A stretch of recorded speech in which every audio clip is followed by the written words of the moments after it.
I'd still say the lane the laning stage leads slightly favored for Team Mongols. After that, Flying Bears should be getting the advantage though, because the Void Mirana combo is just so insanely strong, especially if you got a Puck and an Enchantress. Puck to keep people locked up, to make sure that even if the Chronosphere plus follow-up arrow, you know, results you 2 kills, you're still gonna be able to finish off the rest. People will not get away, reset the fight, and then, you know, turn. Which is something that this draft is very well able to do from Mongolz. I mean, Urza is tanky, so you need to commit the follow-up arrow if you want to kill him.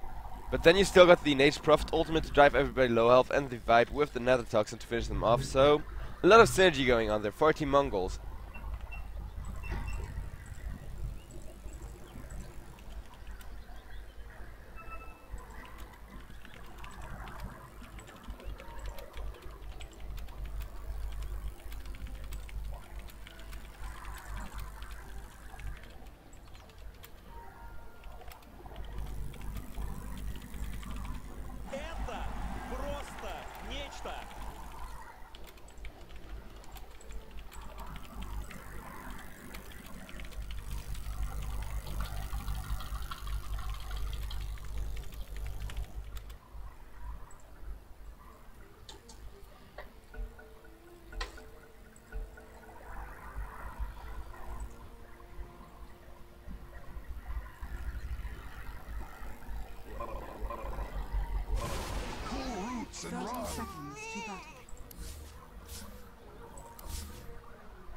Look at that trash talk. I mean, these teams, they're having a great time, they're just memeing at each other. That always makes, you know, a round of Dota entertaining. And this is a best of 3, so there should be a lot of entertaining Dota coming up. The battle begins. Nature's Prophet not able to bully people around the rune here. Meaning both teams just gonna get 2 bounty runes each. And I mean, MF Bears, they should be getting a really good game for them here.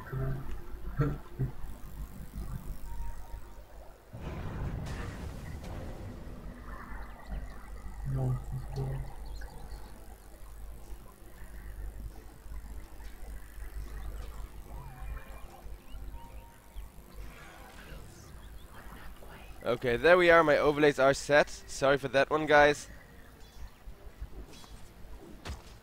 I need to replace a lot of my casting setup. A lot of my hotkeys and stuff aren't working anymore.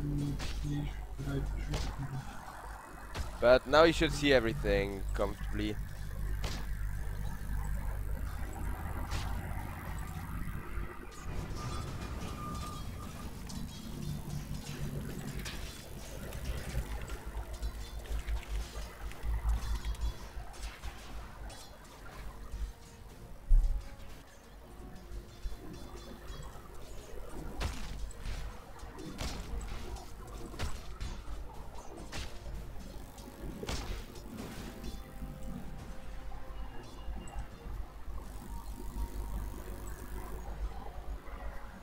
Okay, so every lane should be going kind of stable here.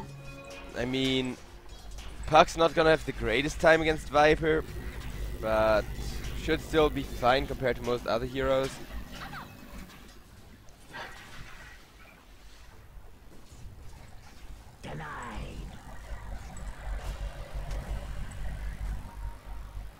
Reggie isn't gonna get a lot of last hits on that solo top lane of his, but there's a tri-lane committed from the Dire. The seeds of Proxy just gonna snatch that rune and walk off. And Urza's doing really well in the last department. I mean, Void's one of those heroes, a lot of people like him, but he bullies heroes early on. He just runs at you, hopes to get a stun off, and forces out a lot of regen. You can't... Okay, the Dire's Courier has been sniped by Reggie, as well as Proxy, who were actually just gonna set up for a gank on the mid lane, and then came across that little Courier. Meanwhile, Puck gonna get a kill onto Baba Yaga. Meanwhile, Proxy gonna go down as well, so trying to come on in there against Enchantress with her early game insane creep powers.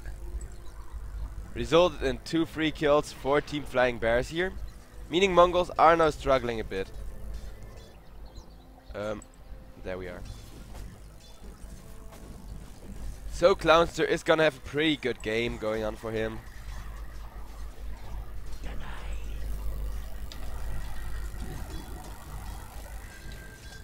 And the thing is, Urza, you cannot shut down an Urza really well. You can delay his Blink Dagger a bit, but Retribution should have a really good game here. So it's gonna be up to him to secure the first couple of kills for Team Mongolz.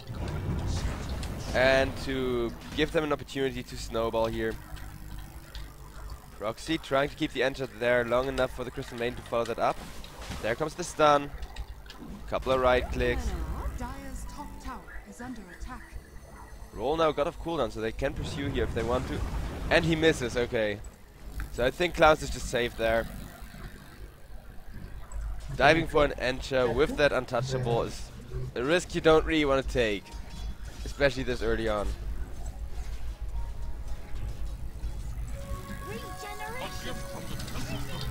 Thoughts on Urza late game carry?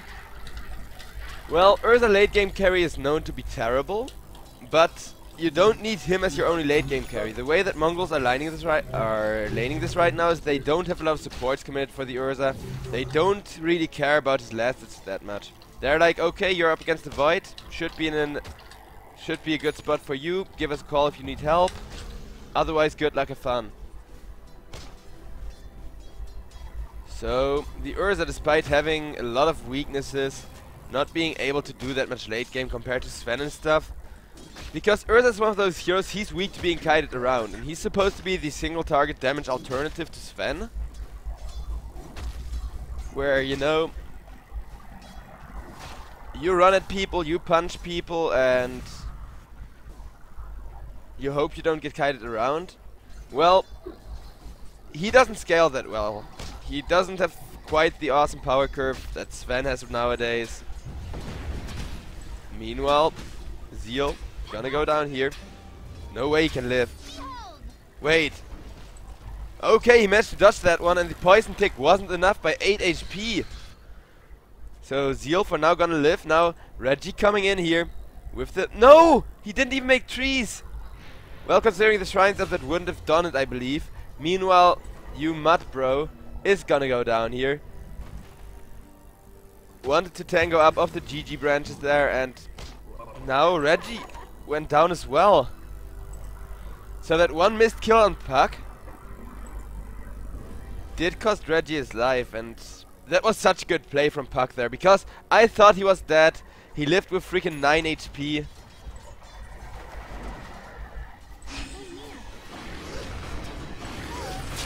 And Baba Yaga is gonna die here as well to the Enchantress with her 2 big creeps, as well as Puck's burst damage early on. So Flying Bears off to a great start. Radiant's middle tower is under attack. Now Senki is gonna struggle here against Encha, getting ran down. Puck comes in with the orb, and that's gonna be a kill on the Crystal Maiden. But the reason why I like this Urza pick here compared to a Sven or something similar is because you don't just have the Urza. You have a Viper and a Nature's Prophet too. And Urza himself might get kited around, but if everybody's focusing on the Urza to bring him down, Nature's Prophet can, you know, position himself to deal a lot of damage. Same for Baba Yaga on his Viper. So the Urza here doesn't have to do all the carrying, all the damage. The Urza here is actually more of a traditional tank who's just there to soak up damage.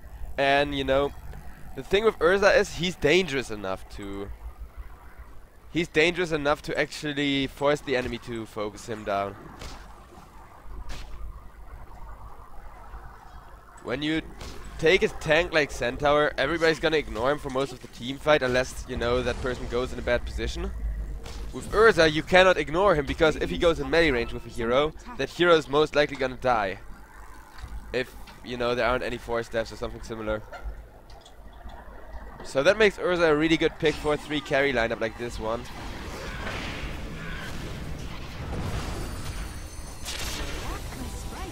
Clown's just gonna die here. Baba Yaga will go down, and I don't think they can catch Zeal here. No.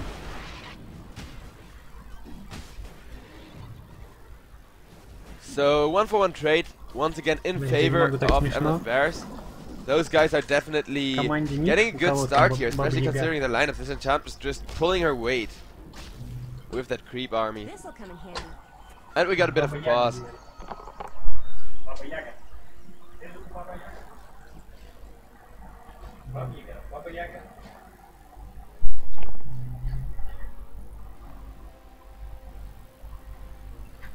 Also, chat's now discussing the late game scaling, and I would say it's kinda equal actually. I mean, Void Mirana, they got the Chronosphere, they got a lot of damage, but the thing is, Viper doesn't really fall off. Viper might not be one of the hardest carries in terms of potential damage output. He doesn't have that exponential scaling like Sven does.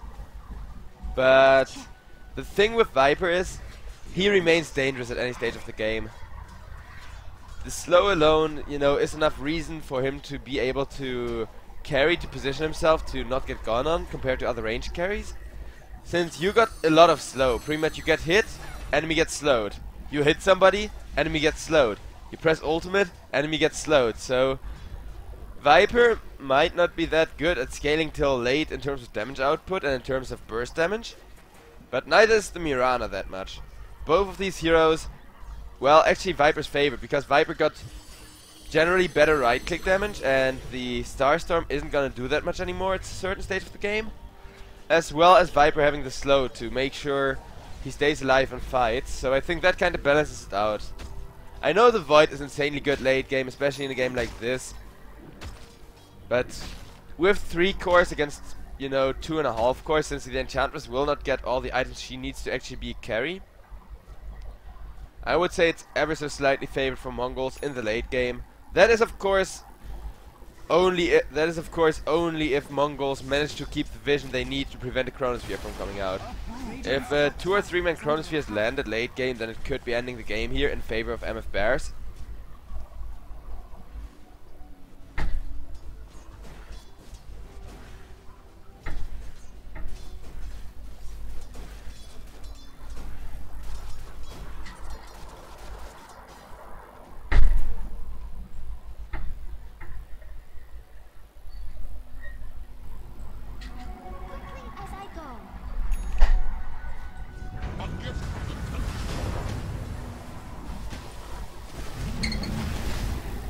Okay, Mirana might be going down here, but should be able to get out. And there is a 3-man Chronosphere, Starstorm damage and Paytai damage, follow up Dream Coil, perfect setup from MF Bears, everything on point there, every little spell, you know, hitting exactly what it needs to hit. And now they find Viper 2.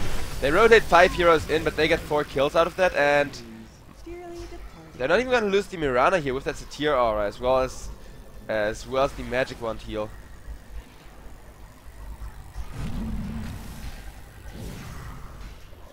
And indeed, Syred, the amount of ads on the stream is proportional to how much money XBet gives us, and they give us a whole damn lot of money, so shout out to xbet.co for, you know, making this stream possible in general.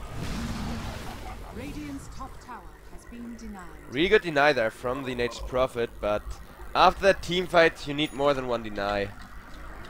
Radiant are scanning. Urza, meanwhile, got himself a Rose. She snuck in there after that big, devastating early team fight from MF Bears. They desperately need that Rose as well as the Aegis to just keep themselves in the game. I don't get why still so many people on Urza go for the Vlads. I mean, yes, it's armor, it's mana regen, it's a lot of those little things. But I personally, I don't know, I just don't feel like Vlads gives you that much. You don't benefit off that 15% damage that much. You don't, like, a lot of people just build it for utility, because you got a lot of those utility stats in one item. I mean, 3 health regen, 0.8 mana, as well as 4 armor.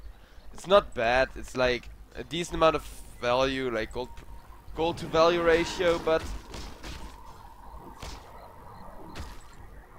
I don't know, getting an early blink deck, especially in this game, feels really important. Time is money. Radiant's bottom tower is under attack.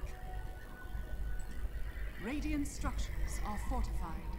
Gold and sweet.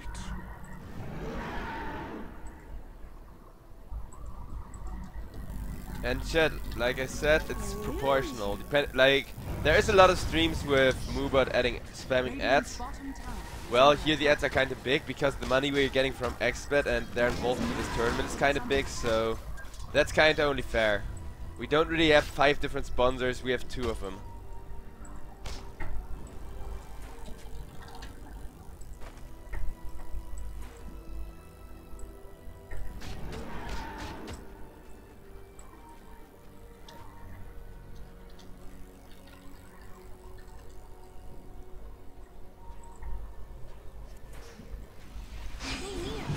Okay, Viper, getting ganked up here. Everything committed.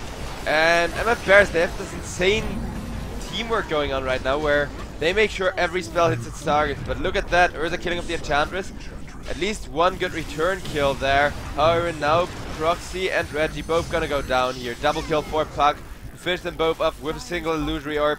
And Radiant's middle tower Sunkay is gonna get away there, but the mid tower is gonna get contested, is gonna get destroyed. So yeah, MF Bears off to pretty much the perfect start here, especially considering that the Urza should be a pain right about now, but really isn't.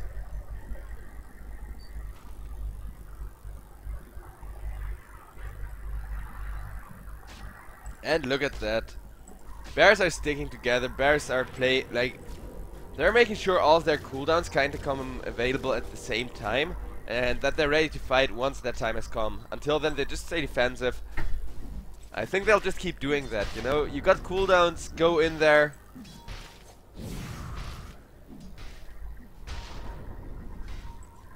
And I get that the Vlad gives you like the aura AoE value, but still, I kind of feel like with an early blink there, the kills you would have enabled, you would have enabled a couple of additional kills, and that's usually worth to me. I might just be a noob regarding Urza builds, but meanwhile, Reggie gonna do some frontlining there and getting punished for it. Urza is now gonna lose the Aegis here, but the Fury swipe stacks are gonna be sticking on target, and Mirana goes down here to Proxy in the end. Now Puck going down to Retribution here, and that Urza is just going ham. The almighty Fuzzy Wuzzy. Wait. Okay, that's like 2.2k of gold net worth.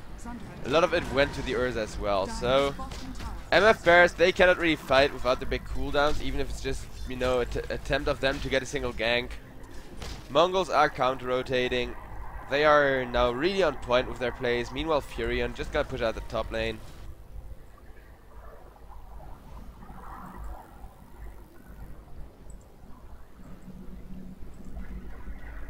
The seeds of fortune. Urza now gonna get a Basher, which he very much needs. Basher on an Urza is essential because you're so weak to kiting. You got the attack speed to make it work as well. And I feel like it might be a bit RNG dependent whether the Basher will actually enable you a lot of kills, but An exceptional fight. even if it just helps you in a Faceless Void 1v1 situation, it already paid for itself.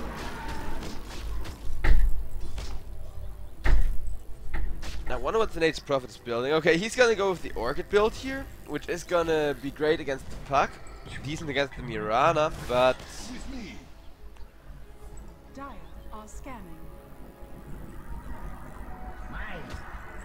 I don't quite know if it's such a good first item, because if he wants to get hits in, by the way, there's gold network for you guys, but if he wants to get hits in, he's got to put himself in a couple of uncomfortable positions, like we saw in that last fight where he had to do a lot of the front lining himself.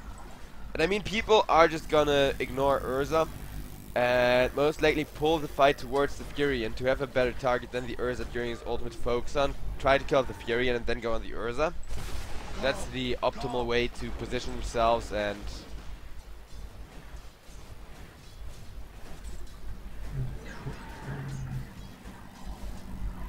Well,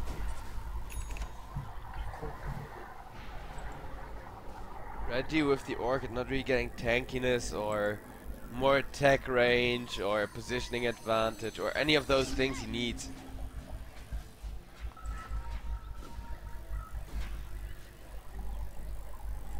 I do like this Viper build though. The late might is definitely a good choice because Mongols, they know in the ultra late game it should be a really good game for them once they manage to, you know, play around the big chronospheres, of course. That arrow dodge was really close, but manages to get away.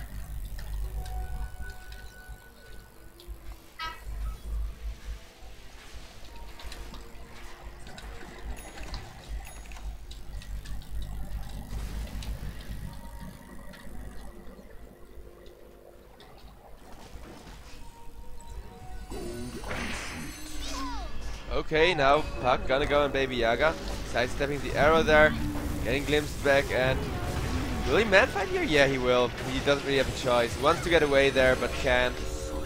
It's just gonna go down. And I mean, MF Bears, they're running at 5. They're running as 5, playing around those big ultimates. To make sure Mongols aren't gonna give him a fair chance. In a fair fight, Mongols would definitely win, so why give them a chance to fight back at all?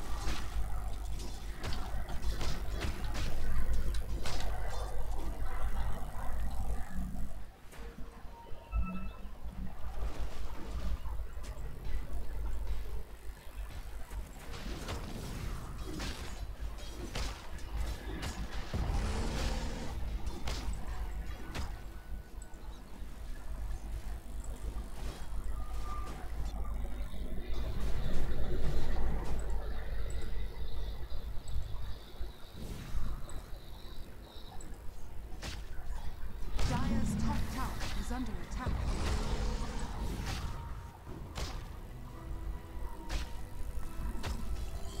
Dire's structures are fortified. Dire's top tower is under attack. Okay, MF Bears, they have the Chronosphere, they have the Mirana ultimate, they have the tools to defend this if they want to, but they don't want to take the risk. Radiant's bottom tower is under attack. Instead, just gonna push the bottom tower here, make sure it's a 1-for-1 tower trade. Radiant's bottom tower is falling. Дай бог, дождь сегодня пойдет.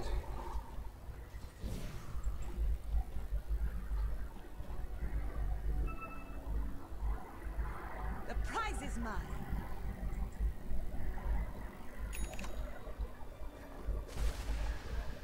Okay, so I'm gonna take a general look at the items here. We got 2 Midases on Team Mongolz, so they're gonna go for the Midas Gaming late game plan. Void got a Midas 2 to make up for having a bad lane up against the Urza. And 2D on the Mirana is gonna go for a Manta style. Great to purge off some of that crowd control from Crystal Maiden, from Urza, from Earth Spirit as well. So there's a lot of things you can purge with the Manta style. That alone makes it worth it. The amount of agility and damage it gives you is also not to be underestimated on a hero like Mirana. Especially with those Chronospheres where the enemy isn't able to, you know, throw any AoE away to deal with those illus.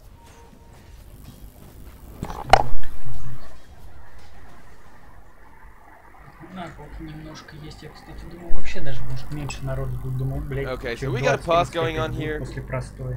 Мало, That's конечно, completely fine by me, since I человек. haven't seen this team's effigies yet. Ну, во-первых, первая игра, только. Во-вторых, раскачается. No quote, flying axe, hitting the tower. Rip tower, by the way.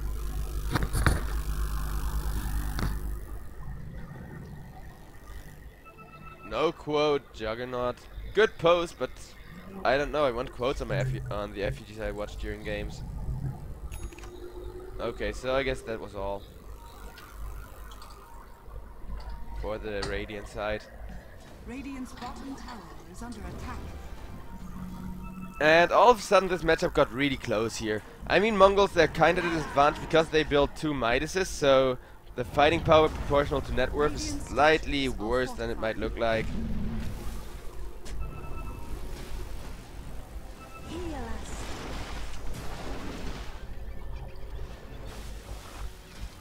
Encha just gonna go down here. I mean, it was an optimistic teleport, but at least the enemy had to commit a lot of heroes. And it looks like you met, bro. It's gonna go for a Blink Dagger as a first core item here. So he's gonna rely more on the Mirana's damage than on his own, which, you know, is a fine choice. Buying a Blink Dagger, you usually sell it at level 25 when you get additional Time Walk range. But until then, it's like if you get one good Blink Dagger Chronosphere combo, or maybe two, it already paid for itself depending on how late game you get that combo off.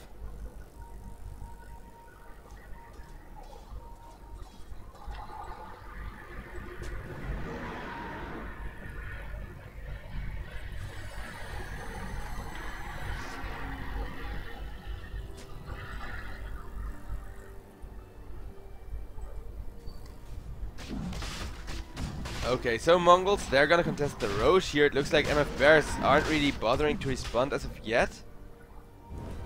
They need everyone grouped up, but the Roche is gonna fall quite quickly here, since, as we all know, Urza is a pain in the ass when it comes to Roche speed.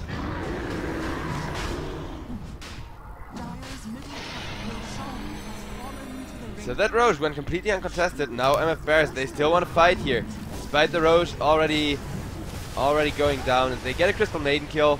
Good start of the fight. Now Earth Spirit might go down as well. Mongolz, they can just cut their losses, however. And okay, nope. Instead gonna try to get a kill on the puck. The Skull Basher RNG says nope. Can they somehow get anything here? Looks like they can't, and instead the Urza's gonna go down. Baba Yaga still alive, still man fighting. Urza blinked out of there. Baba Yaga now trying to teleport out, will not succeed and will go down.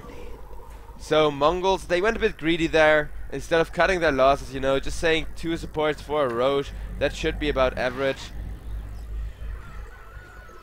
The only one who really benefited from that fight on the side of Mongolz was the Nature's Prophet. And MF Bears, they're doing it once again, where they coordinate their entire team, which is a slow and painful process.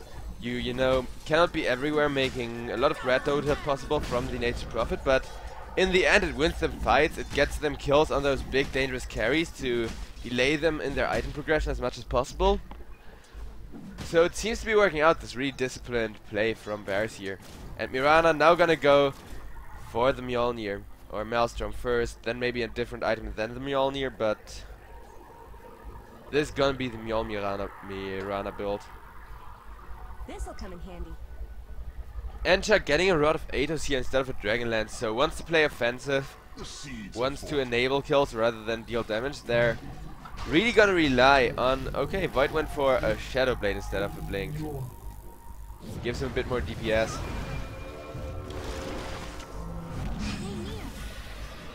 Puck now getting silenced up with that Orchid is just gonna use himself out of there. And should be gone, yep. I mean, Yules, I'm not a big fan of the item in general, but the fact that it purges off stuff like Orchid in the current meta is so powerful. I can't deny that.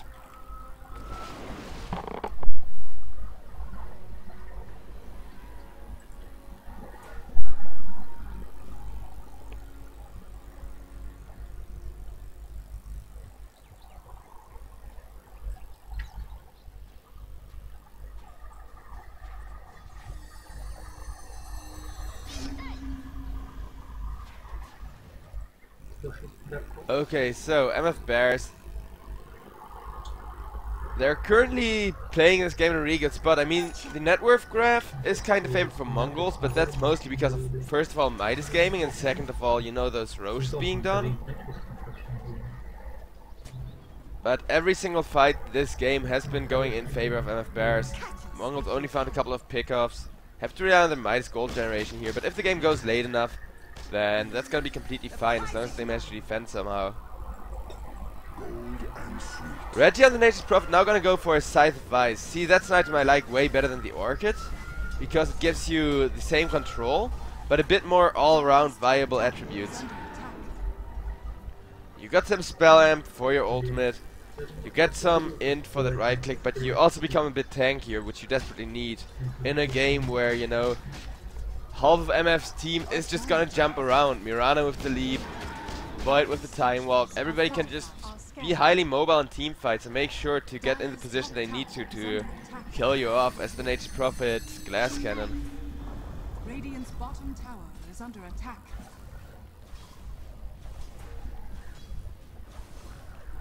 MF Bears just slowly but surely pushing down the bottom tower.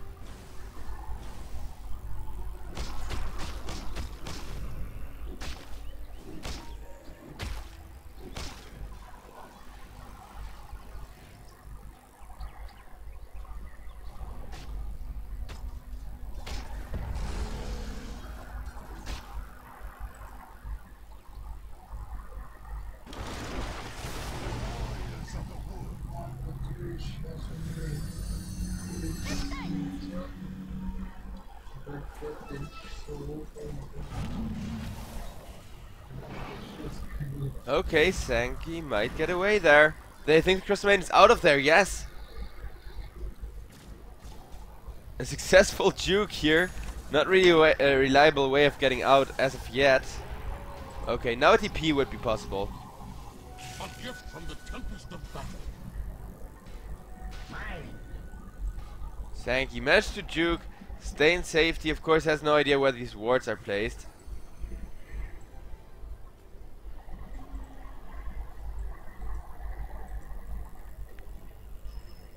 It's just gonna sit there for a while, it seems.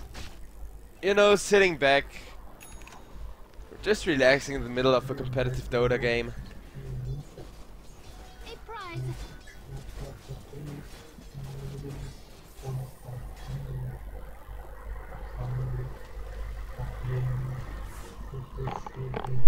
Radiant's top tower is under attack.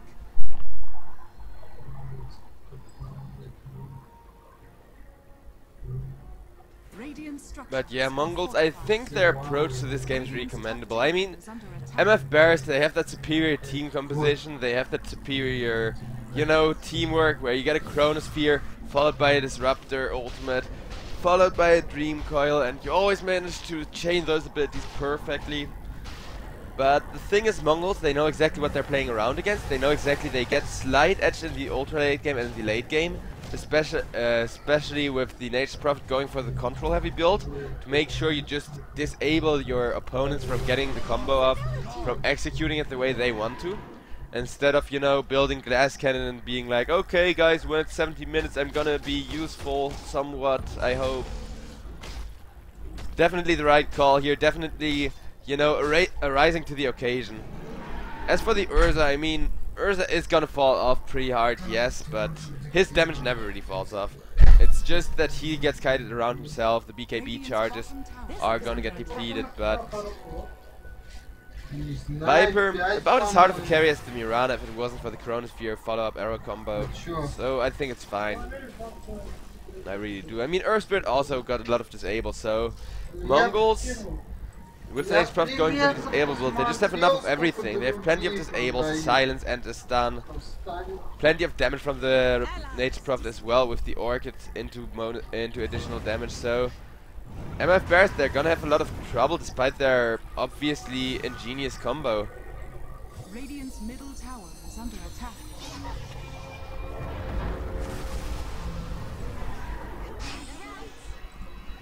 Roxy just teleporting out of there, trying to, getting chronoed up, getting glimpsed out of the chrono, getting killed off. Urza tries to come on in, gets used immediately, but he wants some kill.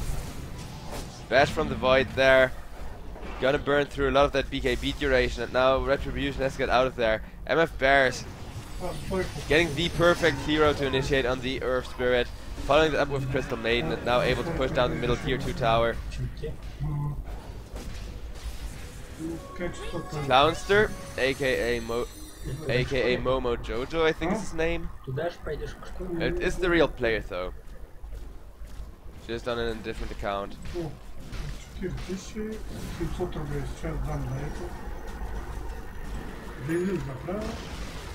Radiant's middle tower has fallen.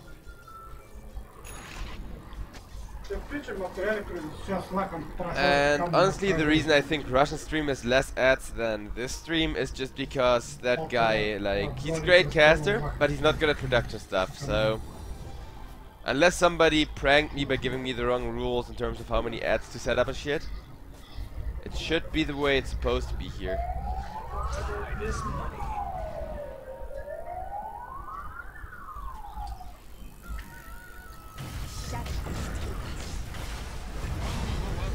Disruptor now getting ganked up by Team Mongolz, but Mongolz, they need time, they need space, and they need to prevent MF Bears from getting a big advantage here.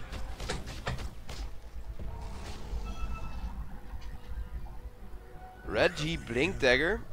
If he's really gonna go for that, that would be extremely interesting to say the least. I mean, he kinda got all the attributes he needs, but I think the Hurricane Pike would be a better alternative here. Just because it helps you control up MF Bears a little bit more. Warriors of the wood. If you're not getting chronoed, you can use the Force Staff effect to help your teammates who got chronoed. You can use the additional range to keep yourself out of danger. So there must be a special reason behind the Blink Dagger, maybe to get synergy with the Urza's Blink Dagger. That like Urza blinks in, Urza is gonna get kited, then the Nature's Prophet comes on in with the Hex, with the Orchid to prevent Urza from being kited around too much. That might be the reasoning behind the Blink Dagger choice here. Definitely highly interesting. Viper gonna get a Manta style now.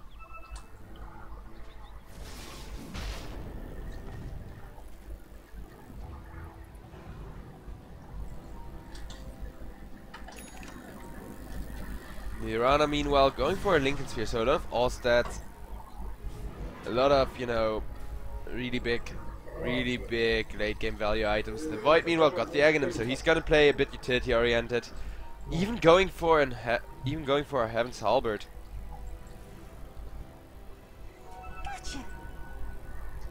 See, that's another reason, in my opinion, for the Hurricane Pike on the Nature's Prophet, by the way. But look at that! Goes on in, gets perfect initiation with that Blink Dagger there. And one more of those, and that thing is paid for itself. And Jack Creeps just getting killed off by Midases.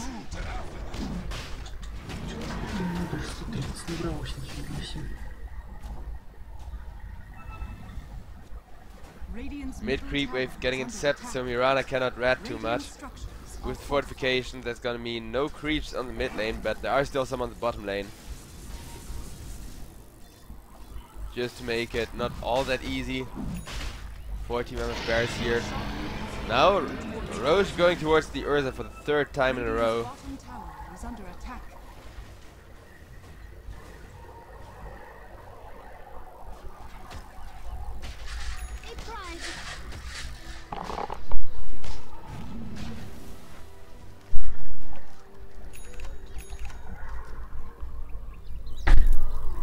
With me.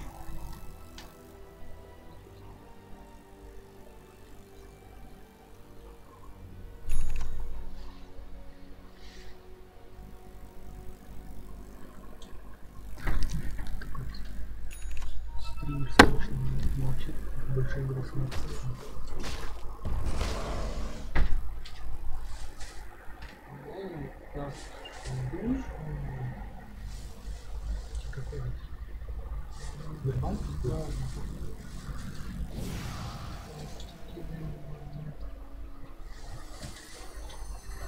Okay, Smoke Gang coming out from MF Bears with their insane ultimate combo synergy. The smoke, if it finds two people, it would be perfect. Okay, just finding one Viper, but that Viper is big, bad, and tanky. Meanwhile, Earth Spirit, look at that, perfect magnetized there. Coming out, chasing them all away. Mirana ultimate committed. Earth Spirit is gonna go down for that one, but look at how low health everybody is. Low health enough for Viper to have a really good time hitting them. Retribution, not really able to do anything there. Poor little Urza. But they will find Clownster as well, so 2 for 1. Thanks to that great Earth Spirit play there. What could have been a disaster turned into a free, good teamfight setup for Mongolz. Not a great one, but definitely worth the effort. And we got a pause. So let's look at the dire refugees.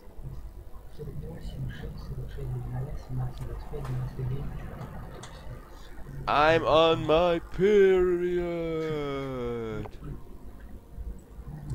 That figures. Народ растет потихонечку. Heart, bounty heart.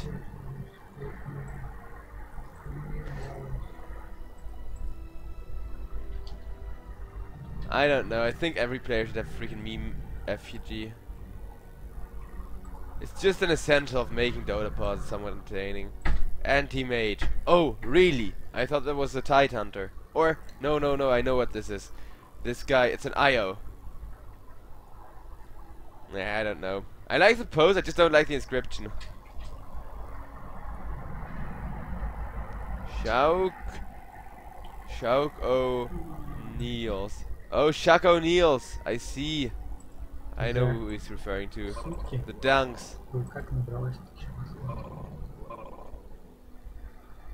That Oracle got the dunks going on. So yeah, let's take another look at the items here just to fill the time. Retribution, got the Abyssal Blade, Mongolz, Reggie. Like, Reggie is one of the players who's been on Mongolz so long, I keep forgetting Mongolz isn't part of his name even. And that guy, he's really good when it comes to making, you know, reads and knowing what to build, what to play, where to position himself, etc. I don't know, I kind of feel like Nature's Prophet isn't even the best hero for him.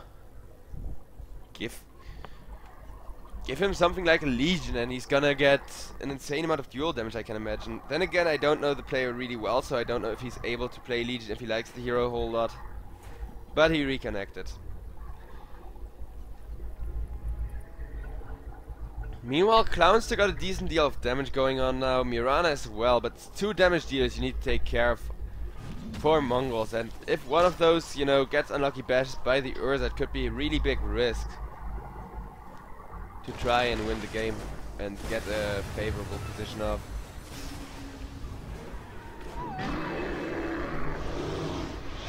Fuzzy Wuzzy trying to just get a pick off on Puck there, but Yule saves lives once again. Regeneration. The thing with the Pucky Yules, or with the Yules in general, is I feel like this item just doesn't give enough stats to be really that viable, you know?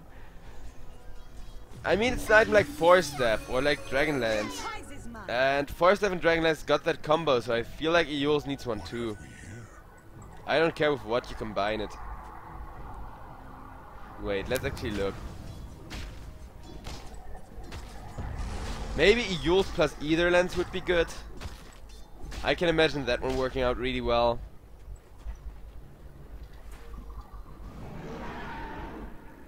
You get a lot of mana regeneration, spell damage, mana, cast range, as well as, you know, the Cyclone activatable and the movement speed. Definitely be a fun item on a couple of heroes. Meanwhile, you mad bro is gonna get found, gonna get picked off, which means 60 seconds without the void unless he's gonna buy back this early on. And that puts Mongolz in a really good position here. Another slightly notable thing is the Natured Prophet Reggie. He went for the armor instead of the attack speed, which a lot of Natured Prophet don't really do, just because it kind of feels bad. It's not bad, it just doesn't feel as fun as, you know, right-clicking with the speed of light with a ton of damage, but he's needed for control of this game. He's needed to keep the enemy setup in line, prevent the enemy from going completely out of hand. And that's gonna be a tier 2 for tier 2 trade, which means advantage for MF Bears there. The team who has already taken more towers always gets the advantage in a tower trade. At least that's the rule of thumb. Of course, there are a couple of exceptions. And Disruptor tried to teleport out, but all of a sudden everybody closed in on him just before the teleport was completed, getting interrupted up there. Radiant's top tower is under attack.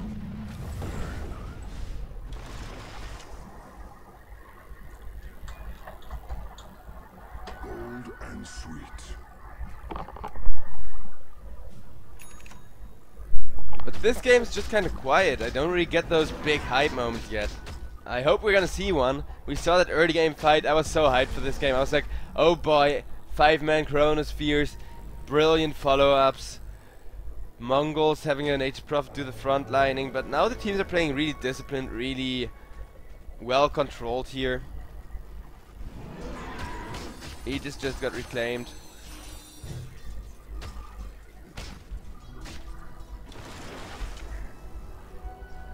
A prize.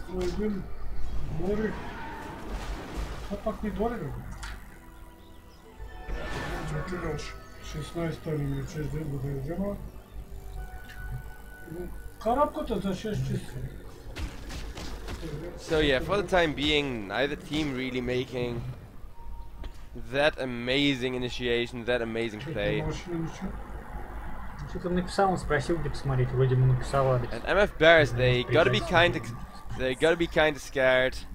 Mirana might be really big stat-wise, damage output is fine, you know, total health pool is completely fine. The problem, however, is if the Mirana dies, you have no source of damage other than the Enchantress, who doesn't deal damage on a short range. If the Enchantress gets ran at, if the Enchantress gets focused, she cannot man-fight, unlike the Mirana. Mirana will just leap away, kite you around a bit, throw an arrow in your face, starstorm everything, you know, and try to kill you before you kill her. But with the Enchant it's a bit different. Puck pulling some shenanigans there, you mad bro, coming in to set up a Chronosphere, but everybody seems to have disengaged perfectly there. That Chrono would have been huge, but it gets denied by Mongolz. And this is a really close game indeed. I mean, the right initiation could get MF Bears a huge edge here, but not initiating is just gonna let Mongolz swim in their Midas value and make sure they still got enough damage going into the late game here. I mean, Viper now going for a Butterfly, one of the biggest items you can build in this hero to, you know, increase your DPS a little bit. You benefit more than other heroes from attack speed because of the nether toxin. Mirana meanwhile went for the Skadi. Makes her job as the solo DPS, well, solo reliable DPS easier. And Puck, level 25. So the Midas value now gonna stop bringing the net worth in favor of Mongolz, and instead it's gonna bring it to Puck. So at this rate, if the game keeps this low, then we're gonna see the situation where Puck's gonna be... We're gonna see the situation where Puck's gonna be 6-slot and gonna be sharing a bunch of moon shards amongst the team. Come out really soon, but then again I don't think it matters that much. Like, yes, that gold generation is huge, but it's not like Puck can give those alchemist tier Aghanims. It's not like Nate's Prophet isn't nearly 6-slot himself. It's not like Viper isn't gonna be 6-slot soon. Not quite that soon, like Puck is gonna get there faster of course, but it's only gonna matter for between 5 and 10 minutes.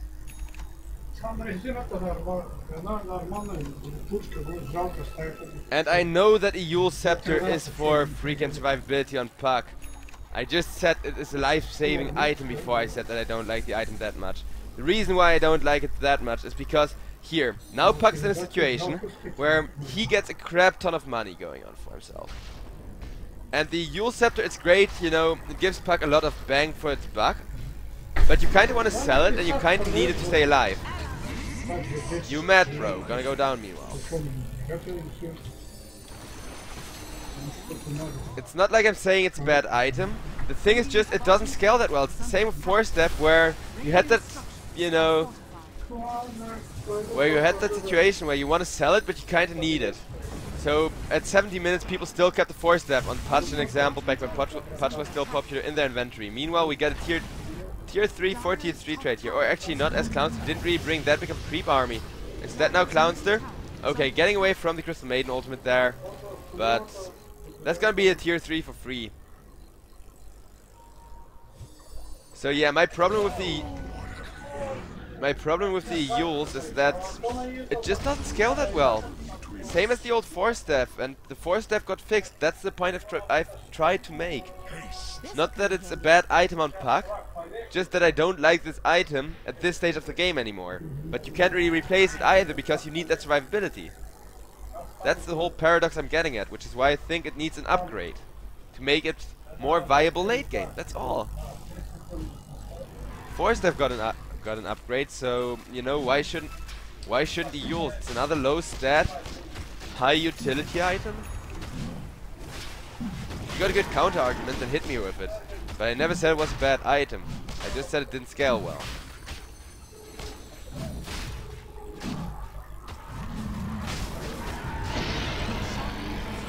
Five-second arrow there on the Viper, but it's gonna be hard to go on the Viper here.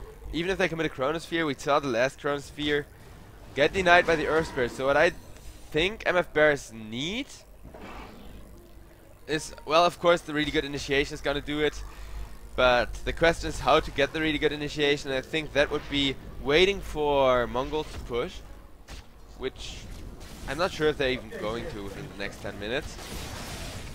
But right now you got the Puck net worth, so you're gonna be fine net worth wise for the next 10 or so minutes until Puck, you know, cannot spend any money on anything useful anymore. Meanwhile, Mirana gets caught here, manages to stay alive a little while longer, but the ultimate comes in too late. That's a huge kill, especially with the 100-second staff timer on the Mirana.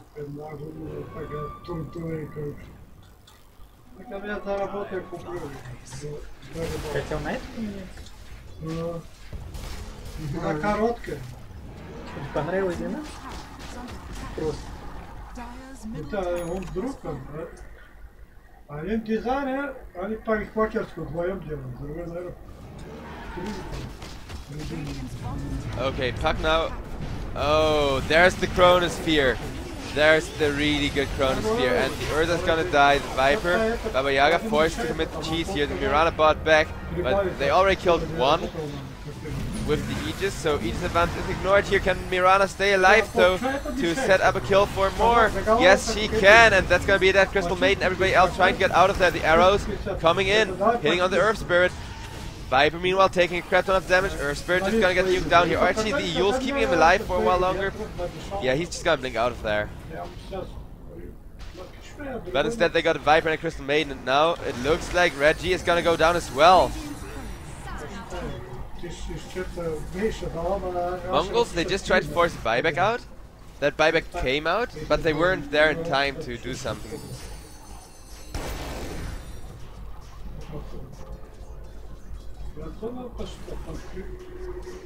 And yeah, the Yules is still good against Urza and stuff, but isn't the Rod of Athos better because it gives you more attributes, nearly the same lockdown? And you can still hit him during that. You can still, you know, the hero isn't going to be completely ignored. Meanwhile, Earthspirit just going to get glimpsed back and get killed off there. The problem isn't that it's not a good item. The effect of the item is huge. Same 4-staff, you cannot really put a value on it. You can't put a price tag on that effect, because it can set up kills late game when kills are worth 10k or something. Meanwhile, Earthspirit is going to go down. That Aghanims on the Void really enabling one chrono after another. You mad bro, gonna get out of there as well. Everybody now buying back from the side of Mongolz, and MF Bears with that initial Chronosphere and this follow-up, they might be able to keep themselves in this game.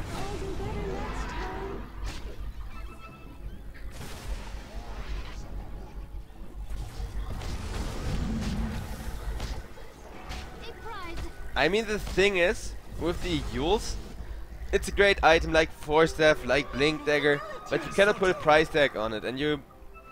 Even if the upgrade doesn't give you gold value for it, even if the recipe is 2k just for storing 2 items in one slot, in my opinion it would still matter a whole lot. Just because, look at Puck's GPM. He's still keeping the Yules in his inventory, in his hotkey bar. Is there any better item than the Yules? And that's the thing you constantly ask yourself when you know, have this tier of GPM gain. Would an Athos be better? Would, I don't know, Abyssal Blade on a couple of Yules heroes, not Puck, but maybe here, Earth Spirit, also an Yules hero, who doesn't have that much GPM, but will eventually also be 6-slotted, and you kinda ask yourself, maybe the Abyssal, it's also hard control, would that be better? It doesn't save my life, but it helps me control up the Urza. because it gives so much more stats, and that's why I feel like it desperately needs an upgrade. That's the only, you know, thing that bothers me so much about it. Because a lot of times, especially in the current meta, we see that scenario where people are just gonna get 6-slotted left and right. This Mirana almost, you know, getting Butterfly and Maelstrom and then completely 6-slotted. Pretty tanky for Mirana, thanks to Skadi. Doesn't really have a lot of utility. Doesn't really have a lot of sustain either. But do you really need sustain when you are the one and only source of damage? Your team should be responsible for that. Aegis Prophet.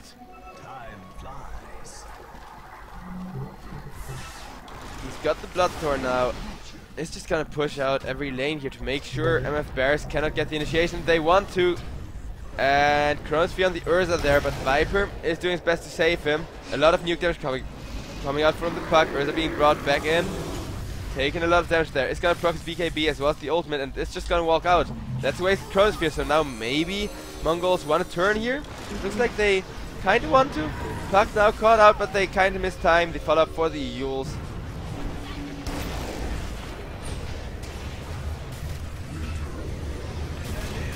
Big Magnetize and the Void goes down to the Viper damage. Now the Disruptor dead. And can they get Zeal as well? Yes, they can. And buyback from the Urza, who's gonna kill off Clownster as well. So the only survivor is gonna be the Mirana.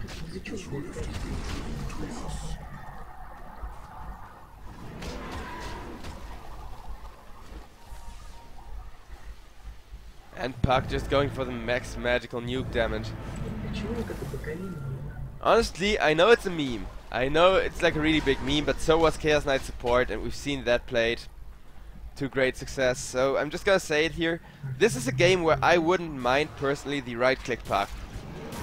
I'm not saying it's superior. I know it's a bit of a meme build, but with the Chronosphere there might be some merit to it. I think it's definitely worth considering. Because yeah, you're insanely tanky, you got a good deal of nuke, but that nuke damage was 1/3 of Urza's health.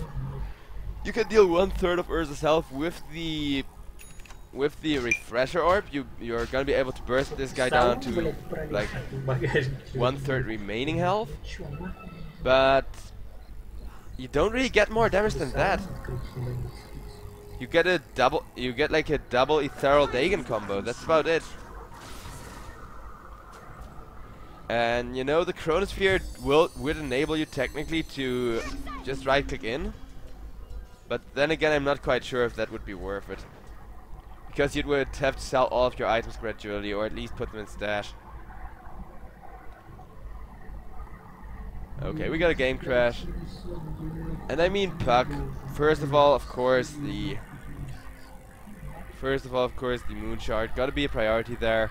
Help 2D have an even better game. But honestly, 2D is soon gonna cap on attack speed at this rate.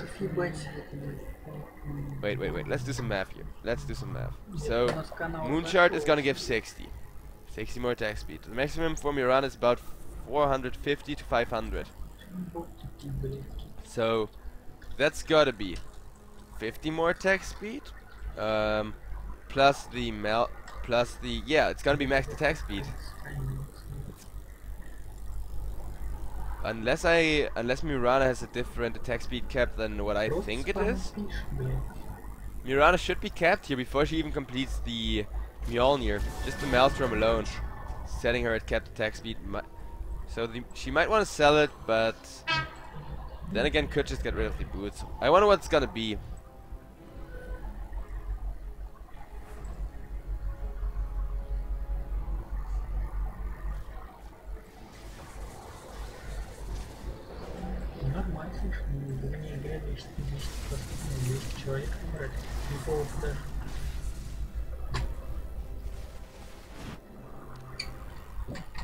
And chat, it's not like I'm saying Eul's is not good, because chat's repeatedly telling me Eul's is like a really good item and it even works late game sometimes. It does, but with Eul's, you're always gonna be forced to kinda not be a carry. You're always gonna be that utility hero who can never really step up his game. And I know in a lot of scenarios it doesn't matter, but it was kind of the same with 4-staff, where every support would have 4-staff and it was hardly ever upgraded, or hardly ever sold, I mean, and you hardly ever wanted to sell it or replace it with a different item, but there were a couple of games where it mattered. And in those games, it's just nice to have, you know, something to make it better. That's all I'm saying. Because 4-staff was the same. Everybody was like, oh, guys, this is great.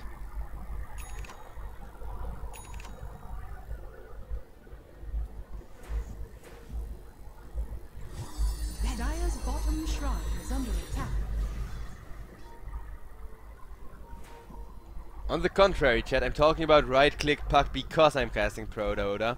I'm not casting ProDotA because I talk about right-click puck. In this tournament, everything's possible. It's tier 2 Dota. That's what makes it so fun. So why shouldn't a right-click puck be when you got a great Chronosphere initiation and you just need more damage into the Chrono? Especially look at this Void. He's just gonna be able to double Chrono. 60 seconds cooldown on the Chrono. After that, he might get, you know, I don't know, Value Octarine or some shit. Not like he can't pull it off. What have we here? But okay, guys, let's take a look at. I mean, the gold graph is just gonna be mostly affected by damage over time, and then there's a couple of good fights. Still not really easy to close this game out. Mongolz can't initiate, while MF Bears are gonna play somewhat conservatively. And in terms of items, the Enchantress is gonna go for an MKB, which is an interesting choice. Reggie meanwhile went for the Aghanim, so he wants to push as much as he can. The Roche completely uncontested there. I mean, MF Bears, they don't want to take risks right now. They know, okay, one bad fight and we're gone for.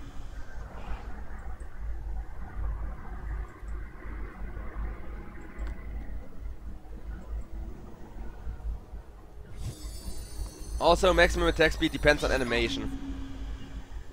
An example, Terrorblade in the Metamorphosis gets a different attack speed scaling. There are a lot of, like, they should have the same attack speed, but there are a lot of different, you know, different ways of calculating it. An example, Overpower. Urza's max attack speed, like his maximum attacks per second, is slightly lower than of other heroes, and here, Overpower puts him at like 600. Oh no, he has 680 something by default, and Overpower puts him at 600, or no, at 700 something. I think 750 or something. But there is a different cap on every hero depending on their animation, if I'm not mistaken, or at least on a lot of different heroes. They used to be all of the same, but then it got kind of changed here and there. Void now gonna go with the double Chrono, not even gonna wait for the old one to wear out, just because the Urza is so dangerous. And with the double Chrono, Earth Spirit got killed off. It's just a small kill, but still no buyback, meaning no big Magnetize coming out, no science, no stun. The crowd control he brings to the table, despite being a support, is really important at this stage of the game. And that double Chronosphere, it did enable a kill on the Urza.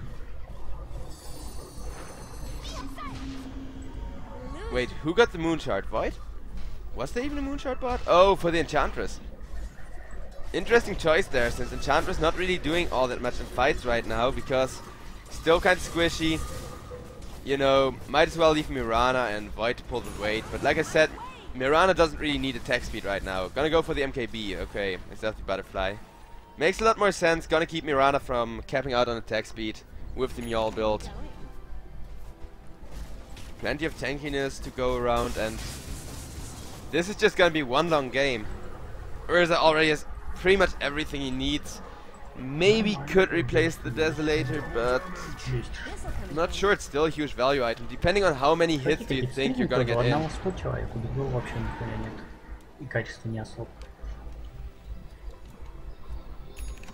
Gold and sweet.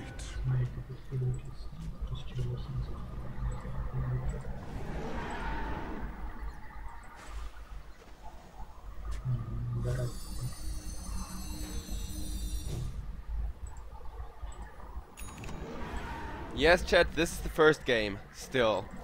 We're almost 60 minutes in game. Today I really don't mind long games since we only got 4 best of 1s and 1 best of 3 today. Meanwhile Mirana getting torn apart by Retribution there. Got caught, does have buyback, but you don't really want to buyback. You're Mirana, you need that up. I think I'm gonna switch over to buyback status, by the way, because everybody's gonna get 6 slot anyways.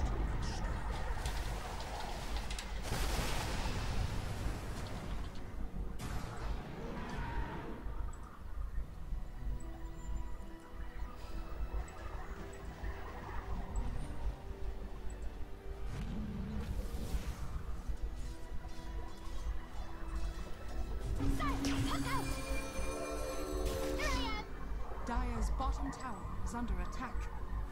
Okay, so slow siege with the Nature Prophet Aghanims. And I mean, MF Bears did a really good job holding onto all of their racks. Now we're gonna see Mongolz try to go high ground here. Will succeed, and see, this is my issue. This is the issue I take on the Puck build. He just doesn't have the damage he needs. And Urza, if he feels like it, he could, you know, replace Desolator with something to give him a little bit more tankiness if he's afraid of getting chain chronoed up, rather than, you know, lacking damage output. Of course, with the Desolator you get that double armor ignore synergy, so I get why you want to keep it. It's not a bad item or anything, it's just that chronos are really scary and you might have to build situational. Dire's bottom tower is under attack. I'm not allowed to give opinions on bets, guys. We're sponsored by Betside. I don't want to sway the odds. People, like, I make the right call, and people people get mad at me for, you know, making the right call, and other people didn't see my stream but the Russian one instead. And I make the wrong call, and people will either accuse me of like odd swaying, or will accuse me of it being rigged. I mean, on average I have slightly above 60% good, like 60%, slightly above 60% predictions when it comes to first 10 kills. But then again, I'm one of those bettors who always gets greedy, always loses all of their shit on one big bet where it's like, oh, they've got a guaranteed win here, and then the team either throw or play with a stand-in or something similar. So that's why in general I just bet a little bit of money on either first 10 kill or on like best of 3 or best of 5 series if I bet.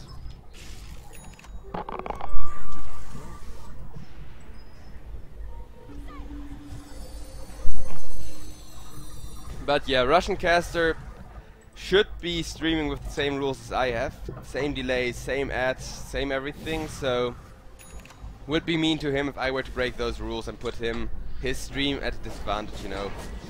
Dire's top barracks are under attack.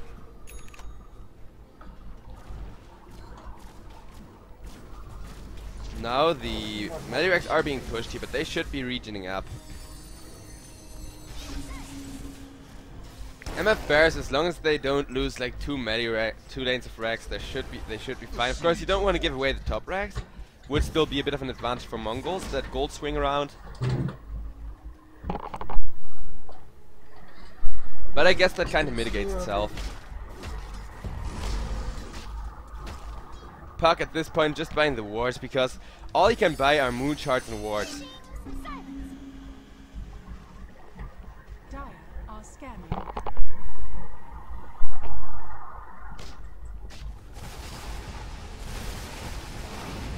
Okay, so good chronosphere there. That's just the first one. If the second chronosphere is available if needed. That refresh indicating that.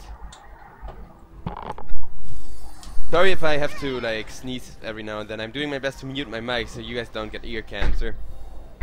Since the damn sun's shining right in my face right now, and I can't really do anything other than close the blinders.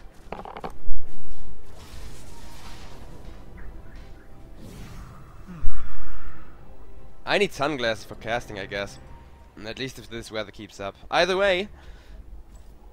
So, chat might think I'm a noob for talking about right-click puck, but really, is there any way for this, like, wouldn't you argue that if this continues, Puck can now buy 4 more moon shards, and that's about it? After that, Puck is only gonna be wards. Meanwhile, Earth Spirit seems to be in a lot of trouble, but the second Chronosphere off the mark. Just gonna zone them away from the Rex here, but that's not gonna do enough. Or is it? Fortification committed there. And MF Bear still want to push in, but now the Miranda caught out in a lot of trouble. Puck trying to do something there. Doesn't really have the damage to even kill off Earth Spirit on its own.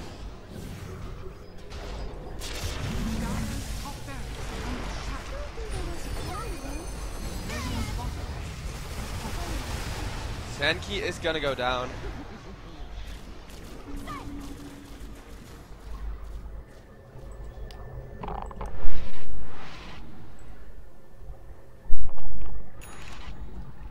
Also, first 10 kills is 50-50. I wouldn't agree with that. Especially back in the days when we had Singularity in the cup, Team Singularity in the cup, it was far from 50-50. They had like 70% of the game's first 10 kills. It was ridiculous how often they had first 10 kills. Because certain teams, they're known to pull that kind of stuff every game, like Singularity, who really love to, you know, go for those early team fights. MF Bears did the same here, but I can't say if that's a permanent thing for them, or if they did it out of, you know, opportunistic spirit. When they saw a good Chronosphere opportunity, they were like, hey boys, get in here, we got a 5-man fight now. Either way, it was a really good play there from them. Нахуя дыра, блин, непонятно. С той стороны ее тоже не откроешь, она здоровая. Хотя там пополам складывается, но все равно тут, блядь, неудобно будет багажник делать. Нахуй ты пуришь. And I don't mind this game going late. I hope you guys don't. I mean, we did plan a half an hour break in the schedule, but I mean, it's a short day for me, so I wouldn't complain if I don't get a break or anything. Especially not because this game's kind of quiet. It's not like I have to yell into the mic non-stop at the top of my lungs.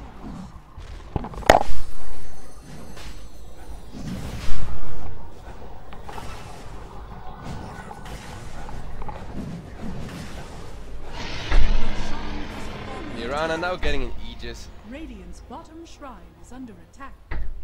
making carry life easier.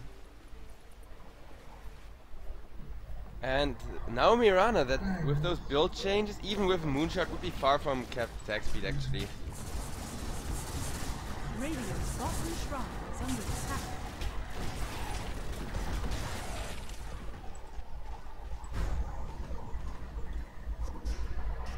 Puck sitting at casually 10k gold. But yeah, remember, right click Puck is a meme.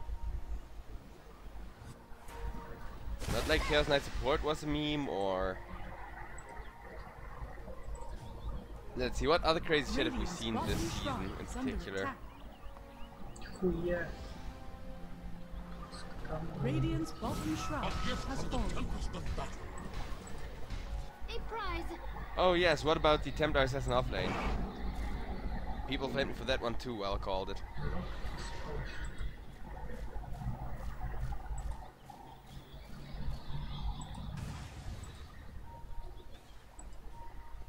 I mean, the one reason not to go for a right-click Puck is because you kind of wanna... rely on the Enchantress here and kind of wanna, you know, have Puck and kind of wanna have Puck. Maybe go for control. That would be another good alternative because the spell damage is just gonna fall off at this stage. And yeah, first 10 kills are harder to predict. I definitely agree with that, sir. Shadows take us. They're not, you know, impossible to predict, but it's never it's never as set as an example a normal best of 3 series, where there's actually a skill difference, of course.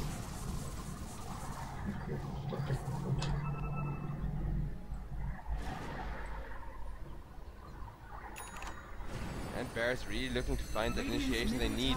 Now just gonna slow siege with Mirana. That's not gonna be a very slow siege actually. Gunning that tower down, but the thing is, Bears have to be really careful because one good team fight for Mongolz could really sway this entire game. Around. Viper, pretty much about as fat as it gets. Might be wanting to replace Ancient Jasha with Skadi later on. Radiant's middle tower has fallen.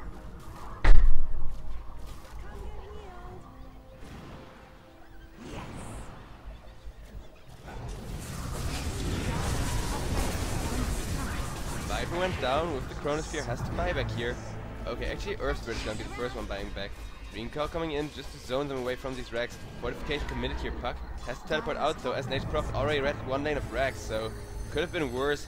40 Mongols, and now all of those trees gonna whack at the tower while Nature Prophet trying to get out of there. Will succeed with the BKB.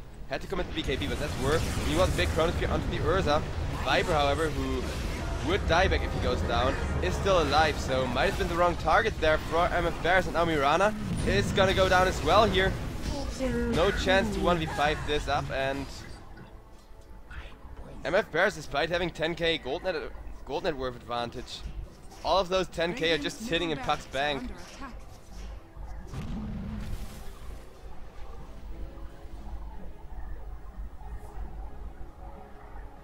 Dire's bottom tower is under attack. Silence. See, that's it. AA right click is a meme, Puck right click doesn't have to be. It usually is, but it doesn't always have to be. That's pretty much how you need to look at every... yes, Dota, thanks. Okay, there we are. You don't always, you know... Just because it's a strat, which 90% of the time results in something really poor or really bad, doesn't mean it can be good 10% of the time. And that 10% is usually the ProDotA Cup from my experience.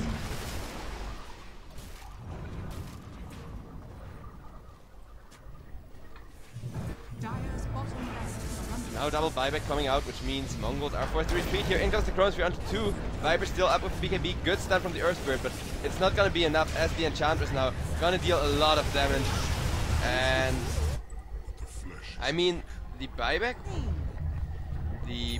from Urza wasn't committed there, so Mongolz still holding on to that little thing to keep them in the game. Still the Viper out for 2 minutes will enable MF Bears here to pick a fight most likely.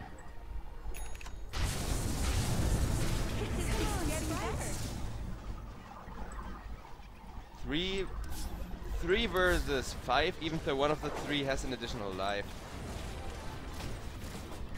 Gonna be an interesting fight for sure. With the high ground advantage, it might not be. I mean, MF Bears, they should be able to take one lane of Rex for sure and start working on the second lane. Unless Urza's, gonna go all out and find a really good catch with some lucky stuns. Radiant's middle barracks are under attack. Radiant's middle barracks. And that's the first lane of Rex. Now MF Bears is just gonna calmly move on to the second one, and Urza, it's up to him to defend. He's gonna go in there.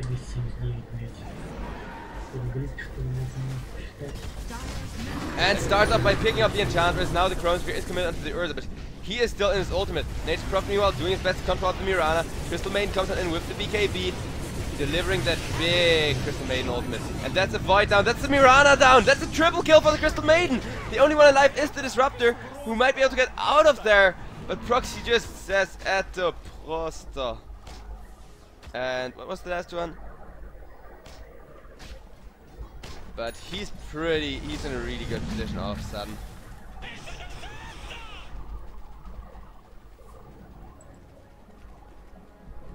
And yeah, I gave a public service announcement there. I do not know these teams that well. I usually don't cast Southeast Asia, so I don't know these teams' playstyles. What I do know though is that this is one hell of a game.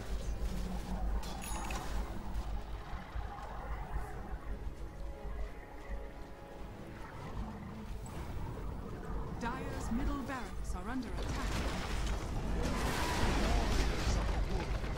Dire's middle barracks. Dire's middle barracks. Okay, so now the Dire are just gonna go for the engine push here, as Void's still down for 45 seconds, Mirana's still down for 50 seconds, and the Puck gets caught as well, and that should be GG. Yeah, good game being called, finally. It's been a weird game, a really weird one at that. Only 72 minutes, could be going later. And we're gonna load into the second game of the series in a bit. It's only the first of many games today. We got this best of 3, then 4 best of 1, so it isn't the longest day, not as long as yesterday for sure, but definitely more good Dota to go around. So we're gonna play a couple of ads to keep the cup running and stuff. Shout out to expert.co for making this possible, sponsoring everything, and after a bit of a break, we'll be back, so you guys won't miss a lot of the action. Maybe, you know, go AFK, get yourself something to eat, something to drink, before we're gonna deliver more Dota to you.